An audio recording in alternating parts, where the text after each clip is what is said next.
अगस्त 8 हमारे प्रतिदिन की रोटी मिनिस्ट्रीज़ की ओर से आप सभी को नमस्कार। आज के मनन का विषय है यीशु में एक साथ भिन्न। शेरिडन वोयेसे की ओर से पवित्र शास्त्र का भाग गलातियों की पत्री 3 अध्याय 23 से 29 तक। पर विश्वास के आने से पहले व्यवस्था की अधीनता में हमारी रखवाली होती थी, और उस विश्वास के आने तक जो प्रकट होने वाला था हम उसी के बंधन में रहे। इसलिए व्यवस्था मसीह तक पहुंचाने के लिए हमारी शिक्षक हुई है कि हम विश्वास से धर्मी ठहरें। परंतु जब विश्वास आ चुका तो हम अब शिक्षक के अधीन ना रहे, क्योंकि तुम सब उस विश्वास के द्वारा जो मसीह यीशु पर है विश्वास की संतान हो। और तुम में से जितनों ने मसीह में बपतिस्मा लिया है उन्होंने मसीह को पहन लिया है। अब ना कोई यहूदी रहा और ना यूनानी, ना कोई दास, ना स्वतंत्र, ना कोई नर, ना नारी, क्योंकि तुम सब मसीह यीशु में एक हो। और यदि तुम मसीह के हो तो अब्राहम के वंश और प्रतिज्ञा के अनुसार वारिस भी हो। मुख्य वचन गलातियों 3 अध्याय 28।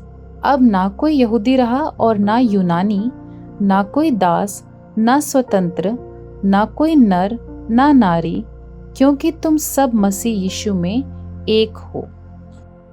व्यापार विश्लेषक फ्रांसिस इवांस ने एक बार 125 बीमा सेल्समैनों का अध्ययन किया ताकि ये पता लगाया जा सके कि उन्हें सफल होने में क्या बात मदद करती है। आश्चर्यजनक रूप से योग्यता प्रमुख कारक नहीं थी। इसके बजाय इवांस ने पाया कि ग्राहक उन्हीं सेल्समैन से खरीदारी करने के लिए अधिक इच्छुक थे जिनकी राजनीतिक शिक्षा और कदकाठी उनके जैसी ही थी। विद्वान इसे होमो फैमिली कहते हैं, अपने जैसे लोगों को पसंद करने की प्रवृत्ति। होमो फैमिली जीवन के अन्य क्षेत्रों में भी काम कर रही है, जहां हम अपने जैसे लोगों से शादी करने और उनसे दोस्ती करने की प्रवृत्ति रखते हैं। स्वाभाविक होते हुए भी होमो फैमिली अनियंत्रित होने पर विनाशकारी हो सकती है। जब हम केवल अपनी तरह के लोगों को पसंद करते हैं तो समाज नस्लीय, राजनीतिक और आर्थिक आहार पर टूट सकता है। पहली शताब्दी में यहूदी यूनानियों के साथ रहे और अमीर और गरीब कभी भी घुल मिल नहीं पाए। और फिर भी रोमियो 16:1-16 में पौलुस रोम की कलीसिया के वर्णन में प्रिस्किल्ला और अक्विला, इपैफ्रादितुस, फीबे और फिलोलोगुस को शामिल कर सकता था।